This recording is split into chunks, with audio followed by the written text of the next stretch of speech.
enjoyment. We all operated on the notion that beauty may be in the eye of the beholder, but there is a science enough at the core of the journalistic experience and enterprise, which allows for an objective, or call it an intersubjective examination of adherence to deviation from standards. It never surprised any of us, therefore, when turned out to be quite one telling case worth mentioning. On discovering that her judgment of many entries agreed with the subsisting consensus, ironed out her absence, Ayo, who had missed an earlier session, actually wished she had stayed away. That was until she successfully debated some other consensus out of reckoning and helped, on the basis of superior argument, to frame a new consensus around some contentious entries. Let me add that as chairman, I enjoyed playing the devil's advocate around gray areas, but I took a special delight in seeing the kite that I flew being brought down and my pleas deflated in the heat of argument. This is to say that the consensus we reached was hard-headed and unshakable. The Wole Soyinka Center for Investigative Journalism, the organizers of this award, have labored in the past half-decade to entrench a formal commitment to journalistic excellence that is hard-headed and unshakable. Beyond the craving for excellence, and central to the core propositions and expectations for the establishment of the award, is the necessity to defend the citizens' right to know as a weapon in the anti-corruption campaign and a major instrument for the propagation of human rights. As stated in the 2008 report, the most iconic moment in the annals of the award was exposed during the Abuja edition in 2007, when the official anti-corruption crusader, the Economic and Financial Crimes Commission, openly identified with investigative journalism as a strategic means of dredging and ferreting out and breaking and dissolving the hidden and open seeds of corruption in our society.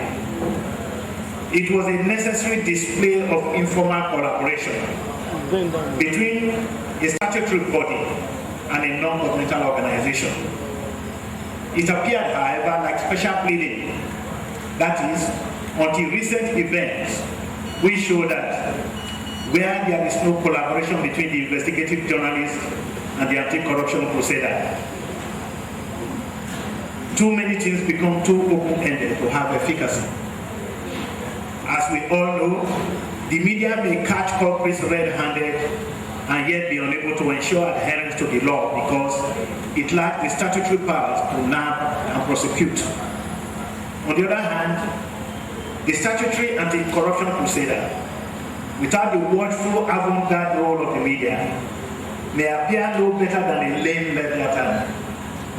This is to say that in the bid to prospect and impose order upon the chaos and anarchy that corruption and human rights abuses insinuate in our society, the media, the anti-corruption crusader, and human rights campaigners can only have a future through collaborative endeavors.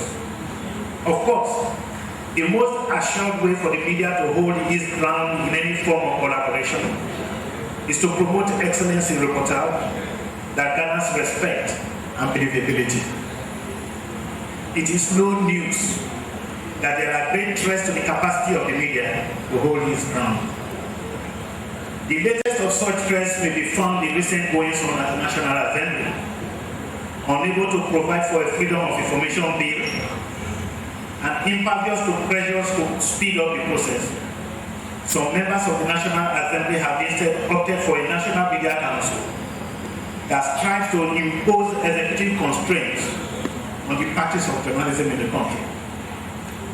Add to this the attempt to levy a war of control upon student unions across the Nigerian university system, after the many disabilities already being suffered by labor unions and even political parties.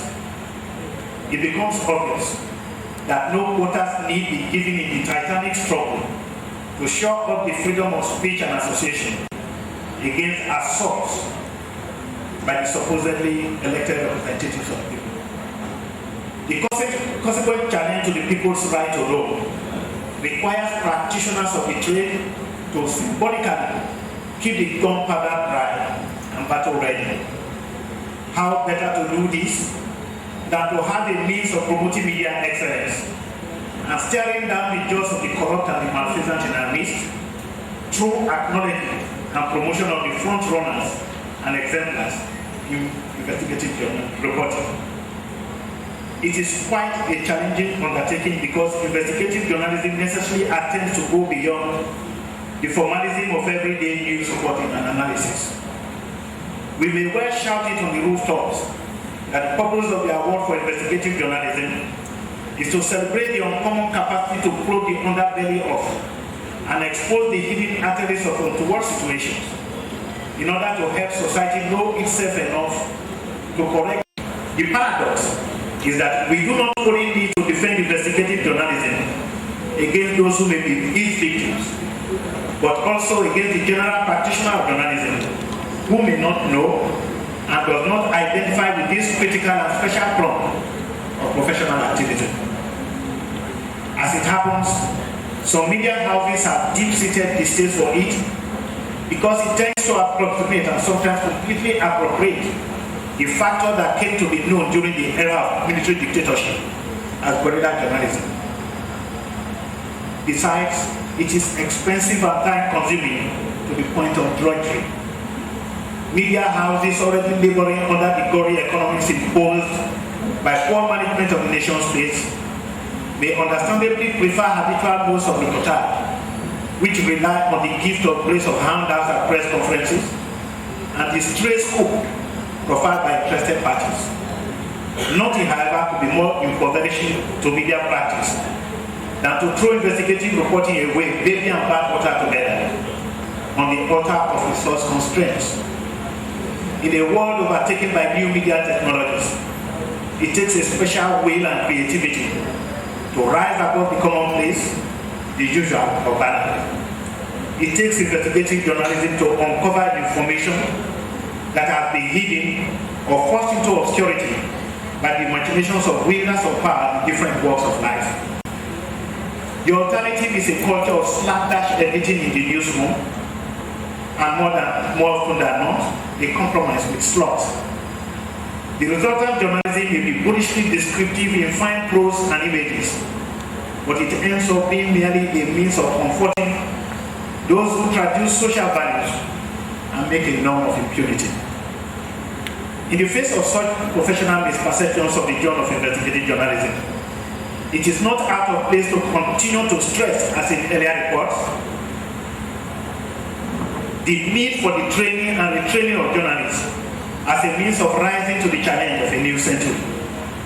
The Soyinka Center for Investigative Journalism has had to organize seminars, workshops, and brainstorming sessions, which unfortunately have not been well attended by the editors and gatekeepers, on whom it falls to encourage creativity in the newsroom. Wittingly or unwittingly, the inattentive gatekeepers who do not accede to the virtues of the investigative genre constitute themselves into slabs of opacity, blocking appreciation of the virtual elixir that the new journalism has become. It juts out enough for it to have been reminded by the returning veteran journalist, which I now who in a recent interview worried that Nigerian journalism is not asking the kind of questions that uncover the way the system really works. A highly preponderant stress on the merely descriptive rather than investigative tends to ensure that the why question is generally relegated to the background in work at the reportage. Enterprising reporting may still take place, but within a general predilection for padding rather than innovation. A case of adding mud to mud, cadaver to cadaver, blackout to blackout, in the description of bad roads, poor sanitation, deteriorating healthcare, and the failures of the electricity system.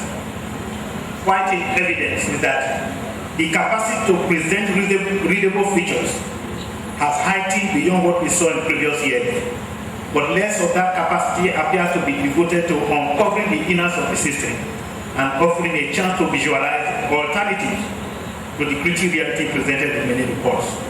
In effect, mere impressions and unqualified assertions are presented as facts without necessary proof.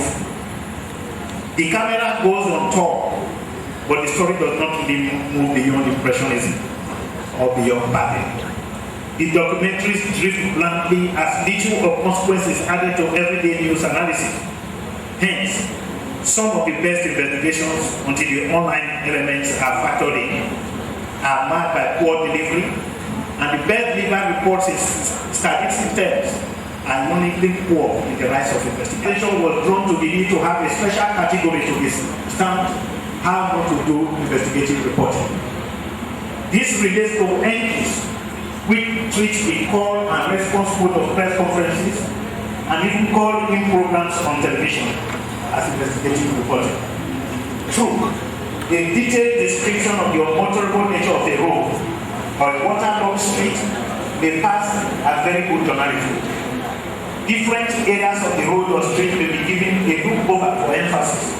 Call it standard depiction, but it makes a difference to know why the works department of contractors involved have failed to perform, how much it would cost to repair, or how much has been put in successively or expended to yield the current impassable state, and how the fire started may add great to a reportage, but how much better if we knew why the fire service could not contain the infant and may not be able to address the next man.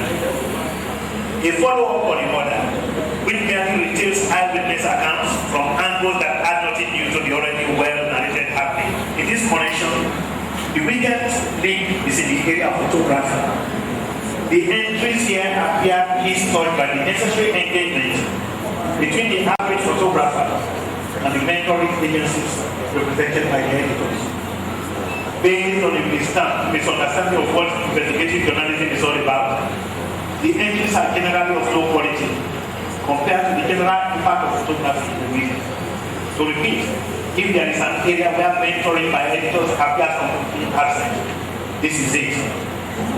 As some of the judges have argued, act as pathfinders for the early photographer. Many entries therefore end up as pure amputation. On the other hand, the impression appears to be too pervasive, that whatever shocks or is gory enough is investigating. The result is that the entrants tend to assume that the grisliness of the shot, such as the slang of a beheading or goriness of an accident, makes for investigative reporting. Properly speaking, such entries ought to end the disqualification for poor taste, as the purpose is not to shock or bring out what may otherwise be hidden from view.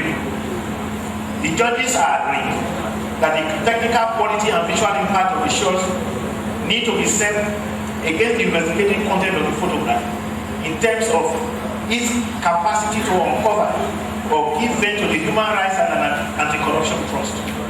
Arguably, the best photographs will speak for themselves even without the caption.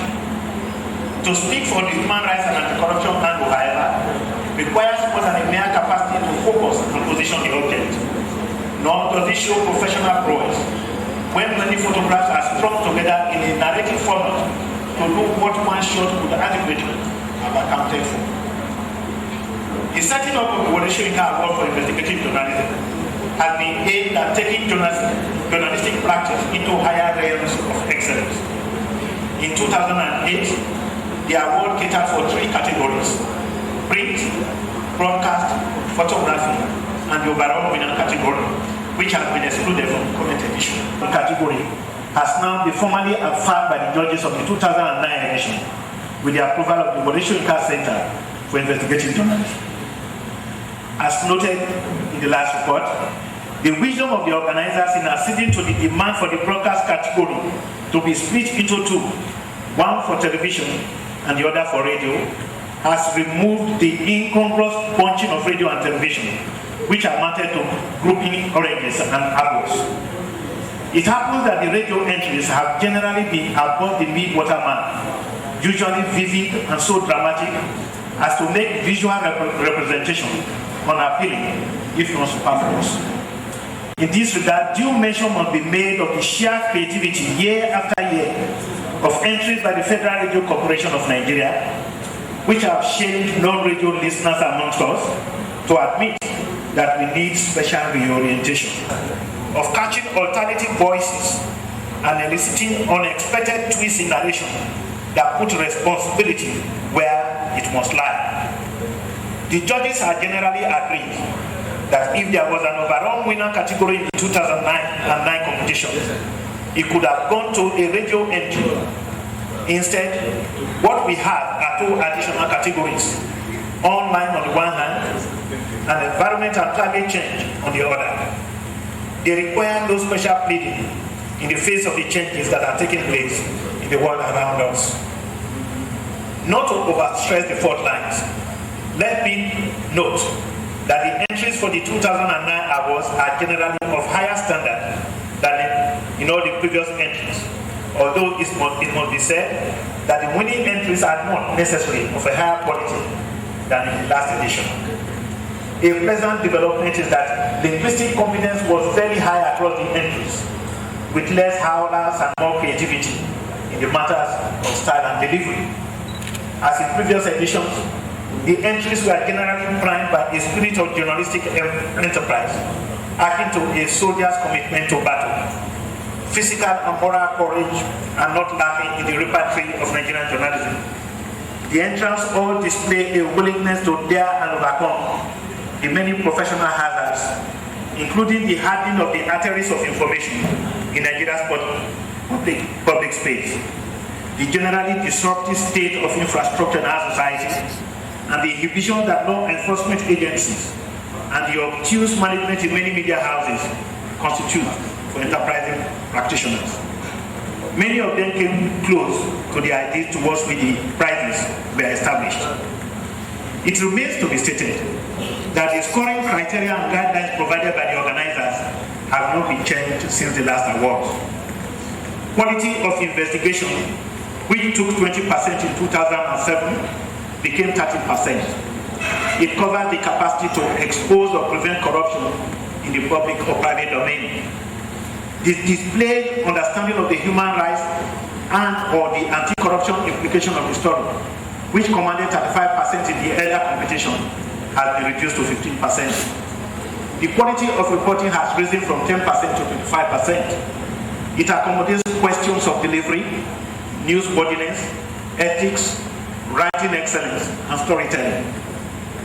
This is in addition to another 20% on the quality of production and making effective use of the qualities of the different medium of reporting: immediacy, research, accuracy, technical superiority, creativity, originality, and impact. The comparable emphasis on the delivery, presentation, writing in 2007 was only 10%. A 10% bonus point has been allowed in 2008 instead of 5% reserved for stories that generated unusual difficulty in execution. Just for the purpose of updating statistics, let me note that there were 23 entries for the print category in 2007. In 2008, there were 19 entrants and 31 entries. In 2009, there were 48 entrants and 79 entries. For photography, there were 8 entrants and 15 entries in 2007. In 2008, there were 16 entrants and 54 entries. In 2009, there were 10 entrants and 53 entries. Only one radio entry came in 2007. It was judged quite unfairly with television within the broadcast category. In 2008, the 2 radio entries, both from FROC and Abuja, were joined within a new and distinct radio category. In 2009, there are 5 entrants and 6 entries. 5 television entrants and 12 entries in 2007 were followed by 8 entries in 2008. There are 7 with 12 entries. The new online category, only dominated by Next newspapers, has 5 entries. The equally fresh category, Environment and Climate Change, attracted 11 entrants and 23 entries. Evidently, more weight granted to the quality of reporting and delivery favors advancement of professional rather than mere ideological correctness. This freed the hands of the judges, whose camaraderie became happier and less contentious as a result. Consensus when it came was genuine, not forced. It should be especially noted that in the case of the print category, an entry, the scandal of judges, how Osun Tribunal was compromised by Babajide Kolade Otitoju, adjoined a front runner by majority of judges, was disqualified because it was published outside the period advertised for entries. I have been authorized not to tell you who won. Somebody else will do that.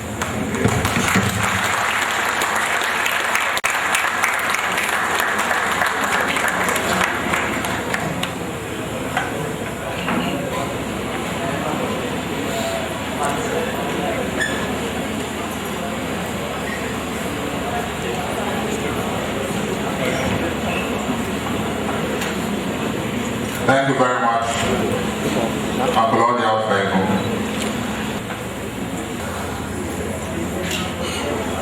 Photography is a powerful, enduring tool for memories, but also for plotting sketches of how to construct the future.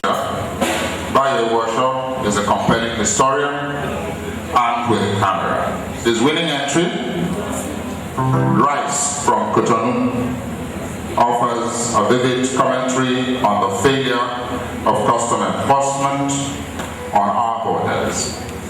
In highlighting this corruption, he also warns us of what can become. Today it's rice. Tomorrow it could be lethal weapons of mass destruction. Bayo, a first-class photojournalist, is no stranger to big awards. We congratulate you as you win again today.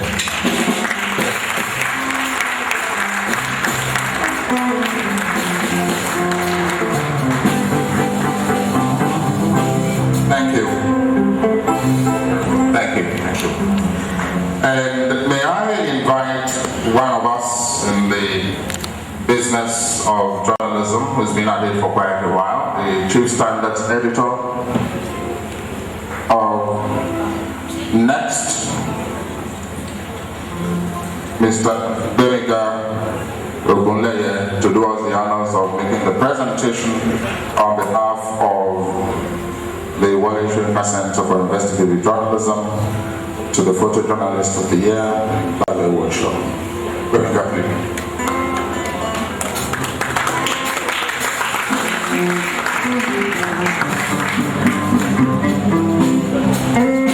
Now we have the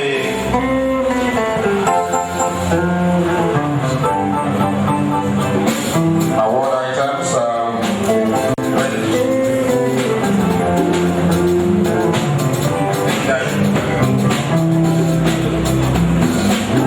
This is a laptop, I guess, or what is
because without this, when I will not be able to come here and stand in front of people like this.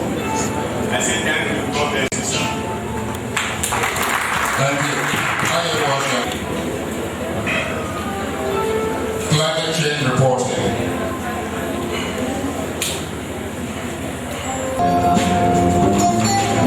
Thank you. If our future will endure, then we must be understanding of the realities that affect our communities.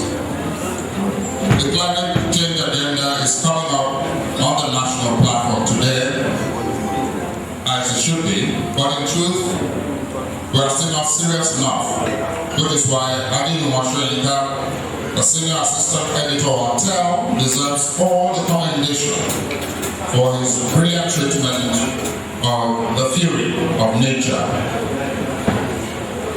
Adijuwa's entry is a brilliant insight on the ravages of nature and the need for policy to match instead of the construction of a better community.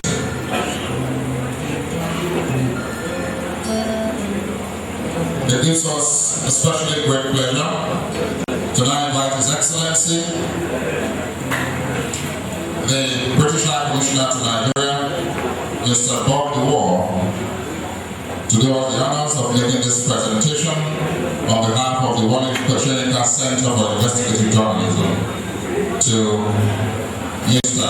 Adijuwa Soyinka, winner of the Climate Change Report 2009.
Superbly delighted by this recognition.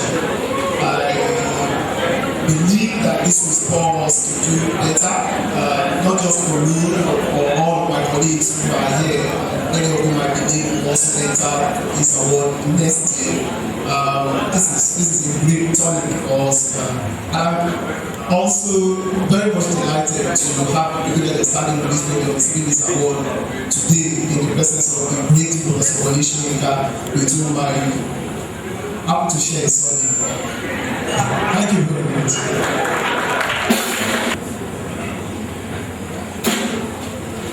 Thank you, Yosha. You will find Mayor Emmanuel's detailed work, the 3 billion naira tobacco smuggling ring, as intriguing as it is educating. The investigation, which was published in the Sun newspaper on Wednesday, April 22, 2009, took him more than 5 months to conclude, and reinforces his knack for sniffing beyond the apparent to uncover startling realities.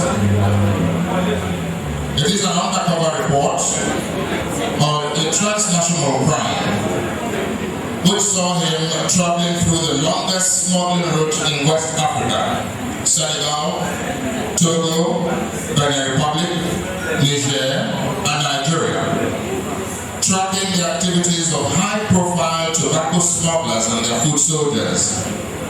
The investigations evidenced by photographs of secret warehouses